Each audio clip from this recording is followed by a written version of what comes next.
KKMD 664와 중형 전투기 KF-21이 경량 전투기 F-16CD와 동일한 무장 탑재력을 지니게 된 이유, 전문가가 들려주는 놀라운 KF-21 이야기. 전투기에게 있어 우수한 기동성이 어떤 의미를 지니고 있는지 생각해 보신 적이 있으십니까? 멀리서 장거리 공대공 미사일로 적기를 격추시키는 시계외 공중전이 보편화되면서 첨단 전투기의 근접 공중전 능력과 우수한 기동성이 왜 필요한지에 대해 의문을 표시하는 사람들이 늘어났습니다. 이 의문에 대한 답을 찾기 위해 한참 동안 구글링을 했는데요. 운 좋게 미국의 집단 지성 사이트 쿼라에서 1999년부터 2013년까지 미 해군 조종사로 근무했던 애덤 데이뮤드가 써놓은 글을 찾을 수 있었습니다. 그가 전투기의 기동성과 관련하여 써놓은 글을 잠깐 소개해 보겠습니다. 전투기를 멀리서 손쉽게 격출시킬 수 있는 BBR 미사일이 있는데 기동성이 뛰어난 전투기를 왜 만들어야 하는지에 대한 질문을 받은 적이 있다. 생각해보라. 당신을 향해 장거리 공대공 미사일이 발사되었을 때 오, 그 미사일을 발사했군. 알았어. 난 그냥 포기? 라고 말해야 옳겠는가? 당연히 안 될 말이다. 당신은 그 미사일을 물리치기 위해 최선을 다할 것이 분명하다. 확실하게 검증된 방법은 미사일로 하여금 최대한 자주 방향을 바꾸게 만드는 것이다. 당신이 방향을 어디로 바꾸든지 미사일은 따라오기 때문에 기술을 돌리고 또 돌려라. 따라오는 미사일의 에너지가 고갈되는 것을 노리는 것이다. 만약 그래도 미사일이 따라온다면 그날은 나의 날이 아닌 것이다. 우수한 기동성의 필요성은 공대공 임무에 국한되지 않는다. 현대 전투기들은 대부분 공대공, 공대지, 그리고 공대함 임무를 모두 수행할 수 있는 다목적 전투기이다. 다목적 전투기들은 때때로 컴퓨터가 계산해낸 포인트를 향해 폭격을 실시해야 하는데 이때 매우 역동적인 환경에 처할 수 있으며 근접 공중 지원 CAS 임무를 수행할 때도 목표물을 공격한 뒤 빠르게 그 장소를 벗어나야 할 필요가 있다. 이 모든 상황에서 우수한 기동성을 갖춘 전투기는 생존율과 임무 성공률이 비약적으로 높아질 수밖에 없는 것이다. 전직 미 해군 파일럿 애덤 데이뮤드의 글을 통해 현대 전투기에 있어 우수한 기동성이 얼마나 중요한 요소인지를 파악할 수 있습니다. KF-21 보라매와 관련된 외신을 번역하다가 KF-21의 무장 탑재력이 F-16CD와 동일한 7.7톤이라는 사실에 의문이 생겼던 적이 있습니다. F-16CD보다 한 체급 더 크고 2배 더 넓은 전투행동 방향과 항속거리를 지니고 있는 KF-21 보라매가 무장 탑재력에서 F-16CD와 동일하다는 사실이 이해가 되질 않았던 것이죠. 기술력의 차이인가? 아니면 모종의 목적이 있는 것일까? 궁금증을 이기지 못한 저는 결국 KF-21 보라매의 정통한 전문가에게 직접 질문해 보았습니다. 정말 바쁜 분이라서 답을 못 받을 수도 있다고 생각했는데요. 오히려 다행스럽게도 좋은 질문을 해주셨다며 흔쾌히 답을 주셨습니다. 전투기를 개발할 때 가장 먼저 이루어지는 작업은 소요군인 공군이 필요로 하는 성능을 바탕으로 한 개념 설계 단계입니다. 공군의 요구가 반영된 개념 설계에 따라 구체적인 설계가 진행되는데요. 역으로 우리는 개발되어 나온 기체의 구체적 성능을 분석하여 해당 전투기의 개념 설계를 파악할 수도 있습니다. 그럼 중형급 전투기 KF-21 보라매는 무슨 이유로 경량 전투기 F-16CD와 동일한 7.7톤의 무장 탑재력을 지니고 있는 것일까? 라는 질문에 대한 전문가의 답변을 소개해드리고 이야기를 이어나가 보도록 하겠습니다. 오늘 소개되는 이야기는 해당 전문가의 개인적 의견이라는 점 미리 강조드립니다. KF-21 보라매의 정통한 전문가의 답변은 노란색 글자로 제 사견이나 역주는 하얀색 글자로 표시됩니다. F-16CD의 경우 공허 중량이 8.5톤, 날개 면적은 27.87제곱미터, 내부 연료 탑재량 3.2톤, 최대 이륙 중량은 19.1톤입니다. 이에 대비되는 KF-21 보라매는 공허 중량 12톤, 날개 면적 46.5제곱미터, 내부 연료 탑재량은 X톤, 그리고 최대 이륙 중량이 25.7톤 정도인 것으로 알려져 있습니다. 이후 소개될 전문가 설명에서도 언급되지만 양력을 결정짓는 가장 중요한 두 가지 요소가 날개 면적과 공허 중량입니다. 그리고 KF-21 보라매의 공허 중량은 F-16CD보다 70% 정도 더 무겁지만 날개 면적 역시 60% 정도 더 크죠. 이는 일단 KF-21 보라매와 F-16CD가 거의 대등한 수준의 양력을 발생시키고 그 결과 비슷한 수준의 기동성을 보여줄 것이라는 추론의 근거가 됩니다. 데이터를 얼핏 살펴봐도 F-16CD보다 덩치가 훨씬 큰 KF-21 보라매가 더 많은 무장을 탑재해야 할 것 같은데 어째서 두 기체의 무장 탑재력이 7.7톤으로 동일한 것이냐? 라는 질문은 매우 좋은 질문이라고 할 수 있습니다. 전투기가 공중을 날 수 있는 힘, 즉 양력을 결정하는 데 있어 제일 중요한 요소는 날개 면적이고 그 다음으로 중요한 요소가 바로 기체 자체의 무게인 공허 중량입니다. 이 두 가지를 받쳐주는 요소가 엔진의 추력이고요. 참고로 F-16CD에 사용된 GF110, 129의 드라이 추력은 약 17,000파운드이고 KF-21 보라매에 탑재된 GF414의 드라이 추력은 대략 15,000파운드 정도로 F-16CD에 탑재된 엔진이 더 높은 추력을 내지만 무장 탑재력에 있어 유의미한 차이나 변화는 없다고 봐도 무방하다고 전문가는 말했습니다. 또 다른 예를 들어볼까요?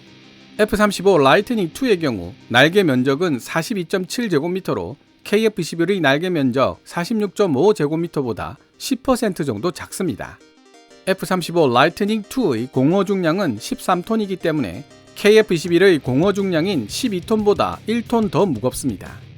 KF-21 보라매의 날개 면적이 10% 더 크지만 공허 중량은 1톤 더 작다는 의미는 기본적으로 KF-21 보라매의 양력이 F-35보다 더 크고 그 결과 훨씬 더 기민한 움직임이 가능하도록 설계되었다는 의미입니다.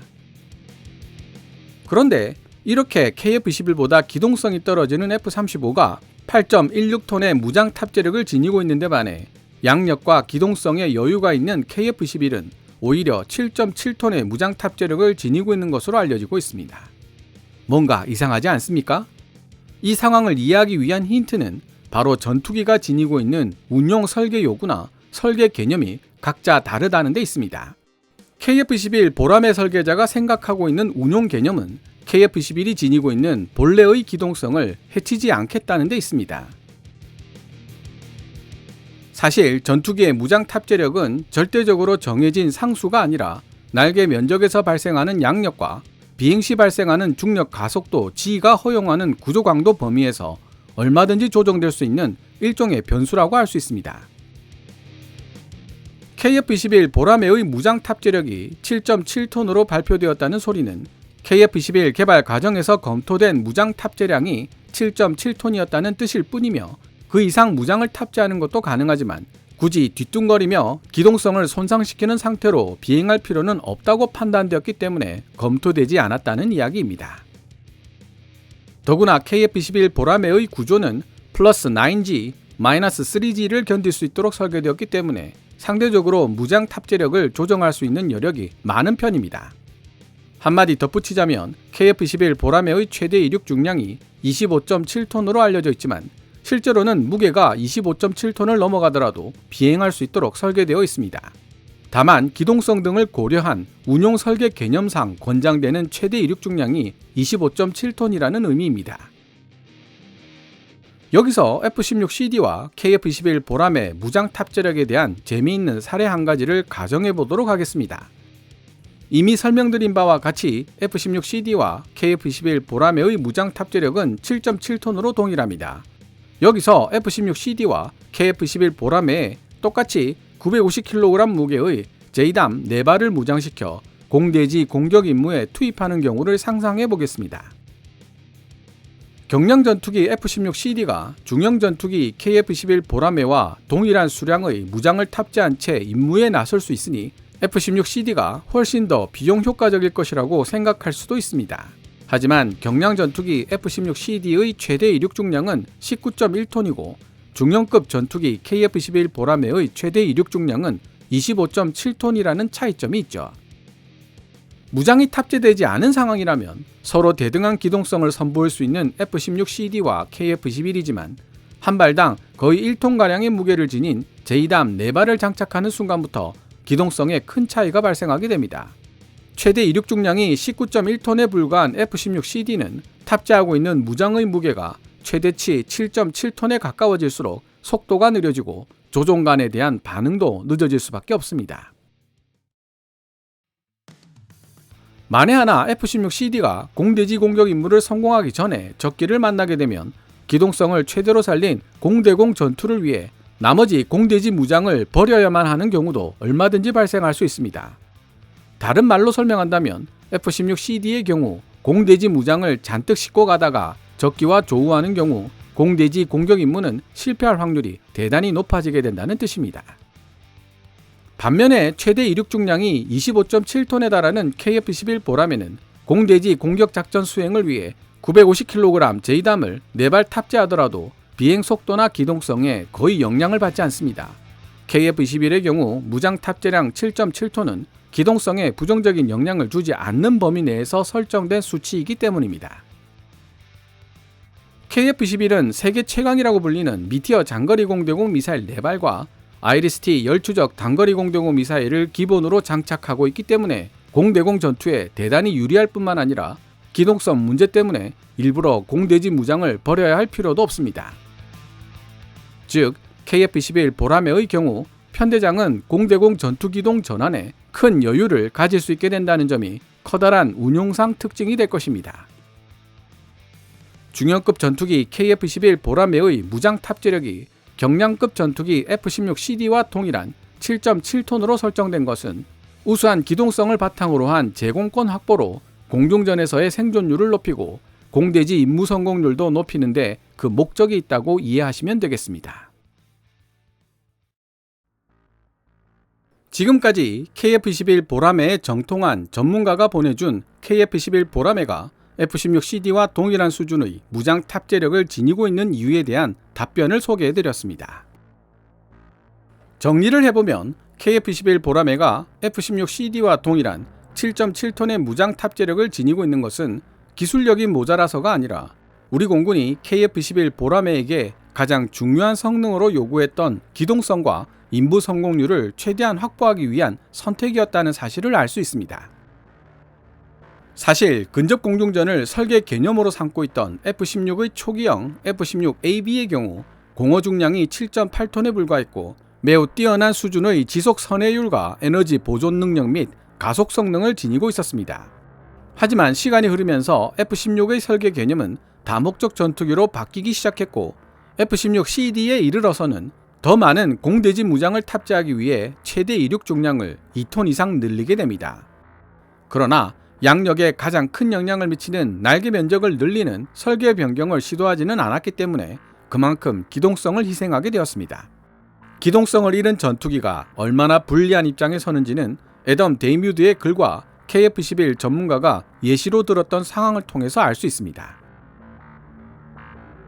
예전에는 GF414 엔진을 함께 쓰고 체급이 거의 비슷하다는 이유로 KF-21 보라매와 비교할 수 있는 기체는 F-18EF 슈퍼 호넷이라고 생각했었습니다.